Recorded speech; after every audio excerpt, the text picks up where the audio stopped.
Fala pessoal, tudo bem? Bom, é, dando continuidade, né, ao livro do Rancharan, A Liderança na Era da Turbulência Econômica, vou apresentar para vocês o primeiro capítulo do livro, né, que é o Desafio da Gestão e o Ambiente Nocivo. Só recapitulando, né, o autor, o Rancharan, ele escreve o seu livro no final de 2018, no final de 2008, perdão, em meio à crise de liquidez que afetou todo o sistema global, né? Começando pelos bancos americanos. Então, o autor ele inicia o capítulo levantando algumas dúvidas que se tinham naquele momento com o mundo em recessão, né? Algumas delas foram essa primeira, né? Em agosto de 2008, quem teria previsto que a Wall Street, como conhecíamos por 50 anos, simplesmente desapareceria?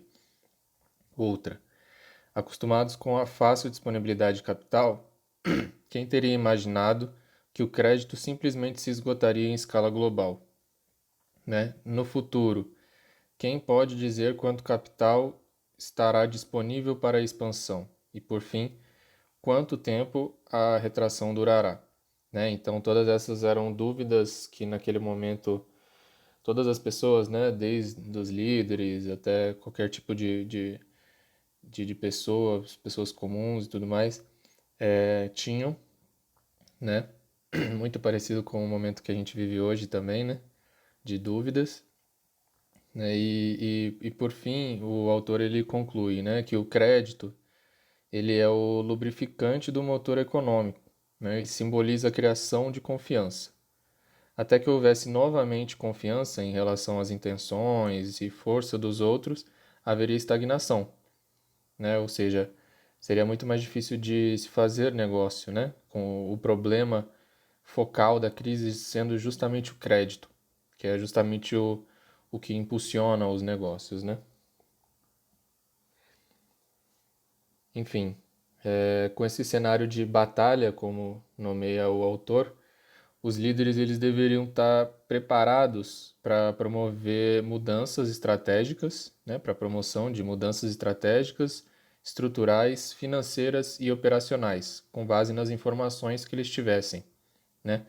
O autor ele cita que no momento em que escrevia o texto, em dezembro de 2008, em dezembro de 2008, a maioria dos líderes de negócios com quem ele conversou estava profundamente preocupada ou temerosa, né, ou com medo, e diziam que a situação ia cair no abismo, que ninguém havia visto um turbilhão como aquele antes, e que a economia global demoraria até se normalizar. Né? De uma maneira geral, eles se mostravam com medo do que ia acontecer. No entanto, do outro lado aí, né, o autor ele também encontrou alguns líderes que já haviam começado a ajustar as suas empresas para progredir independente dos tempos difíceis, né? Naquele momento eles estavam promovendo mudanças para surgir ou ressurgir em melhores condições depois da crise, né? Passar pela crise e depois da crise, né? Eles estavam aproveitando a oportunidade para avançar mais do que os concorrentes e atender melhor os clientes deles, né? Essas empresas elas estariam é, elas seriam muito mais capazes de mudar as regras do jogo no período de próxima expansão, né? Depois da crise. Então, uma palavra, né? Caixa.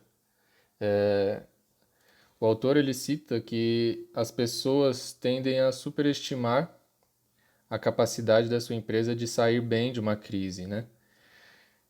Porque é nisso que elas querem acreditar, né? E ele linka isso, esse otimismo exagerado, a probabilidade de uma inação ou de uma indecisão, né, por parte dos líderes e das pessoas dessas empresas. E isso teriam grandes consequências, né? Tem até uma citação que o autor faz, né, que está logo embaixo, que é: se você se prepara para o pior, a empresa provavelmente irá se deparar com uma situação não tão ruim e ressurgirá à frente dos outros quando tudo acabar, né? Caso contrário, né, a chance de ser pego de surpresa seria muito maior, porque a empresa não estaria tão preparada para o momento que fosse aparecer, né?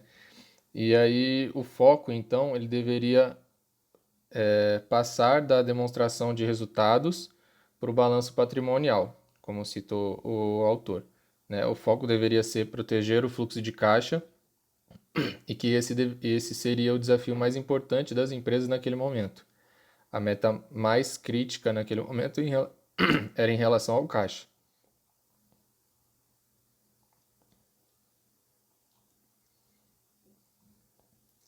Então aí, segundo o autor, o caixa ele teria três fontes internas,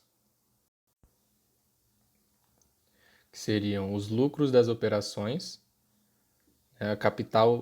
o capital de giro, né, levando em consideração os estoques e contas a receber, e a venda de ativos, né, da empresa.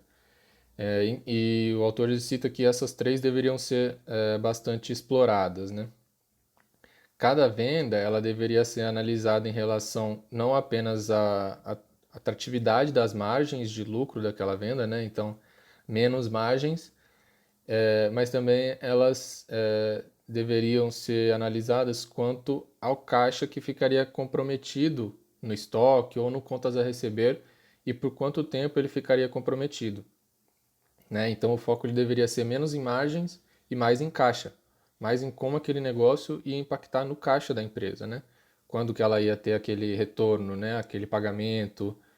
Então, esse deveria ser o foco, como que o caixa ia ser impactado por aquele novo negócio, né? Então, os projetos que antes eram avaliados com base no retorno sobre o investimento somente, né?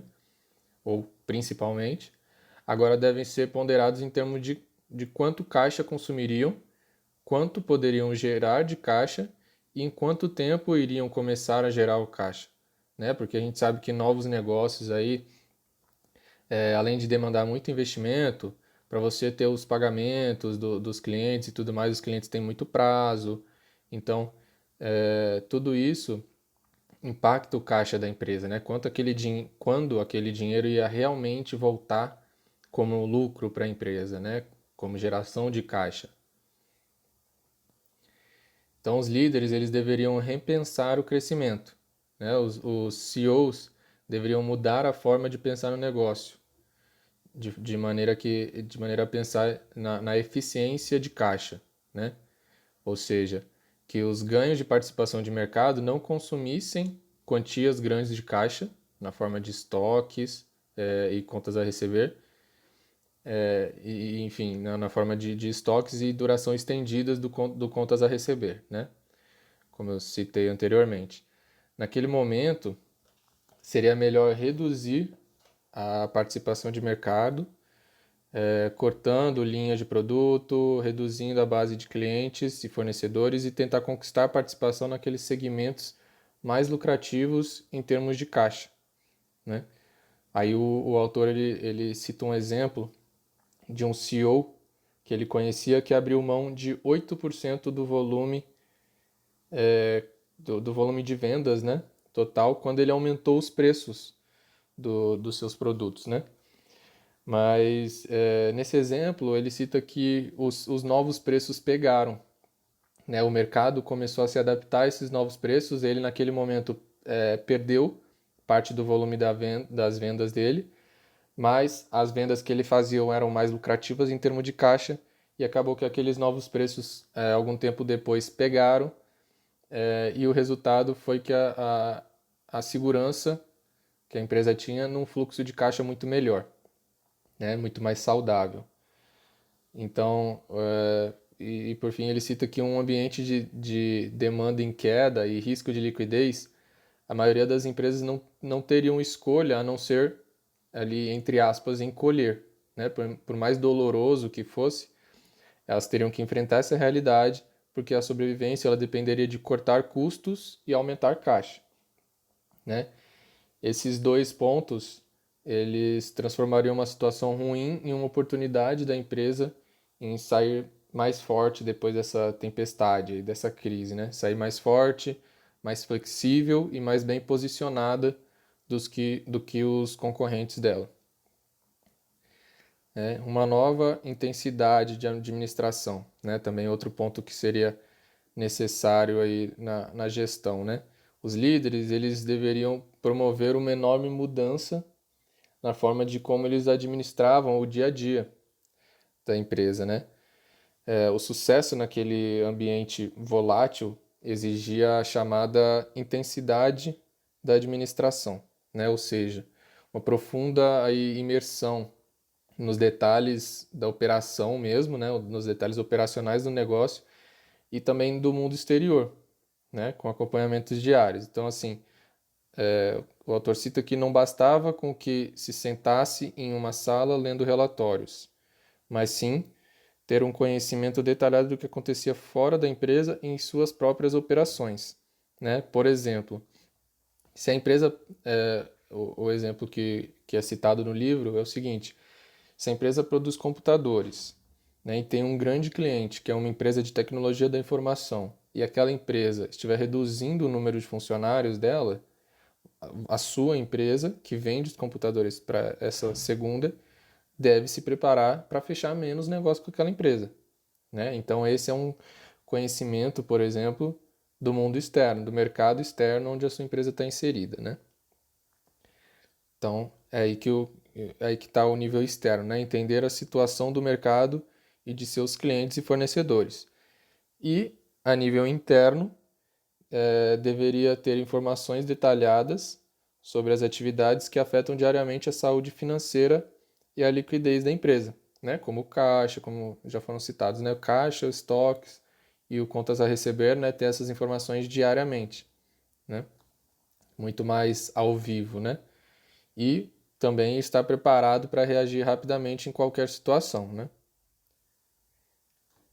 Seria necessário também o controle em tempo real, né?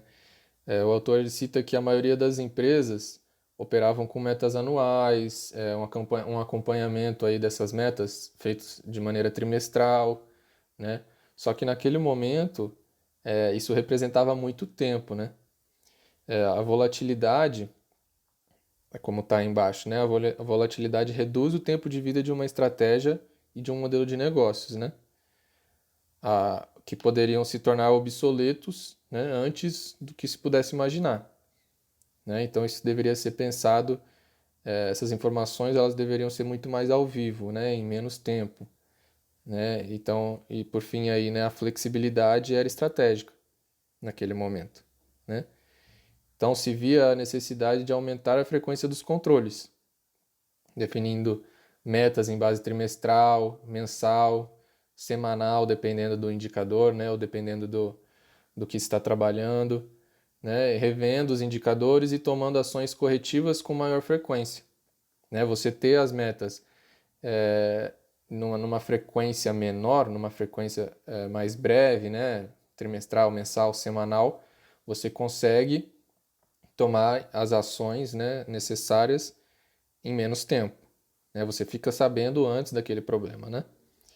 E o autor ele passa a ideia de que o líder ele deve se aproximar cada vez mais das suas operações e do mercado externo, né, em que a empresa está inserida, como observado a empresa, como observado a partir disso, a empresa ela sairá menor dessa batalha, né, porém mais forte e preparada para as novas oportunidades na retomada da economia, né? Ela terá menos clientes, venderá menos produtos, né? Terá menos fornecedores também, e menos camadas da administração por fim, né? Gerando menos custos. E isso fará com que ela saia mais forte e mais preparada para as novas oportunidades na retomada da economia, né?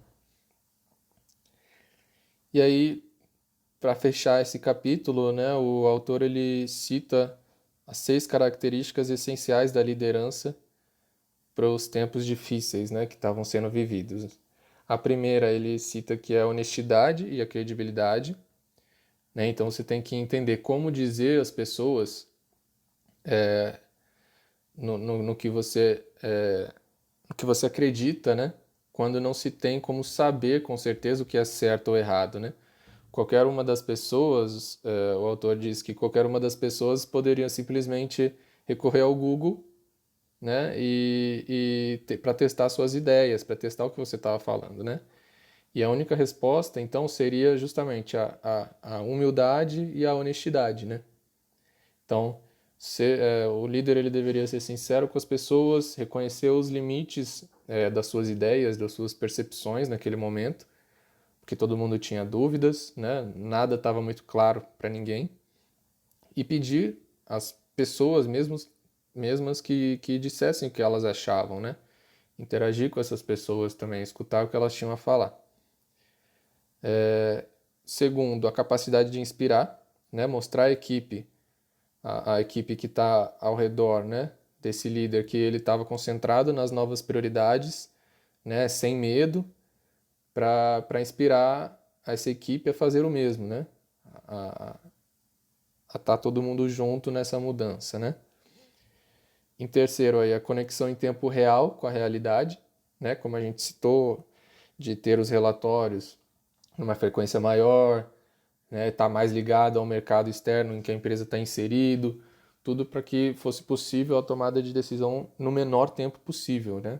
Porque a volatilidade ali naquele momento era muito alta, então precisava tomar decisões, eram necessários as tomadas de decisões também muito rápidas, né? Quarto ponto aí, o realismo com uma pitada de otimismo, né? Porque o autor cita que embora uma avaliação realista, né, ela fosse necessária para compreender o problema, né, e aceitar a extensão daquele problema, o fato era que poucos eram os problemas sem solução, né? Então a grande maioria dos problemas, no final das contas, tem uma solução. Então era necessário o realismo para você medir o tamanho real daquele problema, né, para saber como sair dele, mas também otimismo na medida certa para também ter a energia para sair daquele problema, né, para tomar as ações necessárias. O quinto ponto, administração com intensidade, né, a participação direta, era necessária a participação direta da liderança, né, nesses momentos de crise. E, por fim, ousadia para se preparar para o futuro. Né? Diante da necessidade aí de conservar o caixa e sobreviver no curto prazo, deveria também ter a imaginação e a coragem, né? Os líderes deveriam ter essa imaginação e essa coragem para fazer apostas estratégicas pensando também no futuro, né? Porque não adianta ficar também pensando só no curto prazo. A empresa teria que sobreviver no curto prazo, mas também teria que ter um futuro, né? A citação do autor no final é a seguinte, que é bem interessante. Qual será a vantagem se você chegar mancando na linha de chegada e descobrir que não há nada lá? Né? Então a empresa ia chegar mancando na linha de chegada, né, no final da crise, e deveria ter um plano pós-crise, né, pensando no futuro. Então, para aproveitar as oportunidades desse pós-crise. Né? Então o autor termina com essa frase, o primeiro capítulo. E aqui eu encerro a apresentação do primeiro capítulo, ok? Obrigado, pessoal.